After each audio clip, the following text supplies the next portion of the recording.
zomaar laten staan. Ik liep verlaten en alleen door alle straten. Toen ben ik naar de film gegaan.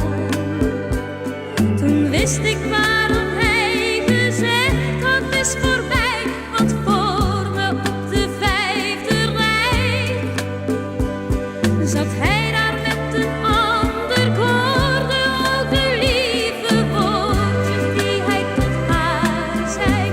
Op de 5e rij zat mijn jongen met mijn beste vriendin, heel dicht bij hem, die ik lief heb en echt bemin.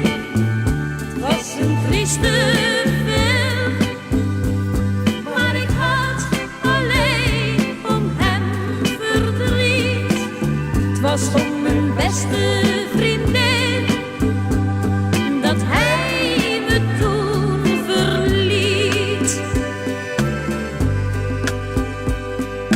Ben voordat het licht ging branden weggegaan. Ik wilde niet dat hij me zag.